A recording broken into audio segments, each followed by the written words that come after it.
ಈ ವರ್ಷ ಕಾರ್ತಿಕ ಮಾಸ ಅಕ್ಟೋಬರ್ 8ರಿಂದ ಪ್ರಾರಂಭವಾಗಿ ನವೆಂಬರ್ 5ರಂದು ಕೊನೆಗೊಳ್ಳುತ್ತದೆ. ಶಿವಪೂಜೆ ಕಾರ್ತಿಕ ಮಾಸದ ಸೋಮವಾರದಂದು ಶಿವನನ್ನು ವಿಶೇಷವಾಗಿ ಪೂಜಿಸಲಾಗುತ್ತದೆ. ಶಿವನಿಗೆ ಅಭಿಷೇಕ, ಅರ್ಚನೆ ಮಾಡುವುದು ಶುಭಕರ.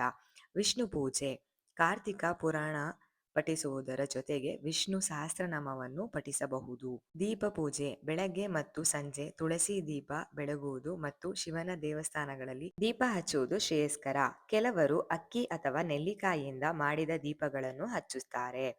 ವನಭೋಜನ ಕಾರ್ತಿಕ ಮಾಸದ ಸಂದರ್ಭದಲ್ಲಿ ನೆಲ್ಲಿಕಾಯಿ ಮರದ ಕೆಳಗೆ ವನಭೋಜನ ಮಾಡುವುದರಿಂದ ಪಾಪಗಳು ನಿವಾರಣೆಯಾಗುತ್ತದೆ ಎಂದು ನಂಬಲಾಗಿದೆ. ದಾನ ಬಡವರಿಗೆ ಮತ್ತು ಆಸಕ್ತರಿಗೆ ದಾನ ಮಾಡುವುದು ಕಾರ್ತಿಕ ಮಾಸದಲ್ಲಿ ಮಹತ್ವವಾಗಿದೆ. ಉಪವಾಸ ನಾಗಲ್ವ ಚೌತಿ, ಏಕಾದಶಿ ಮತ್ತು ಪೌರ್ಣಮಿಯಂದು ಉಪವಾಸ ಮಾಡುವುದು ಉತ್ತಮ. ಕಾರ್ತಿಕ ಪೂರ್ಣಿಮಾ ಇದು ಕಾರ್ತಿಕ ಮಾಸದ ಕೊನೆಯ ದಿನದಂದು ಆಚರಿಸಲ್ಪಡುವ ಪ್ರಮುಖ ಹಬ್ಬವಾಗಿದ್ದು ಇದನ್ನು ತ್ರಿಪುರಾರಿ ಪೂರ್ಣಿಮೆ ಅಥವಾ ದೇವ ದೀಪಾವಳಿ ಎಂದು ಕರೆಯಲಾಗುತ್ತದೆ. ಈ ದಿನ ಬಾಳೆಯ ದಿಂಡಿನಿಂದ ದೀಪ ಹಚ್ಚಿ ನದಿಯಲ್ಲಿ ತೇಲಿ ಬಿಡುವ ಸಂಪ್ರದಾಯವಿದೆ.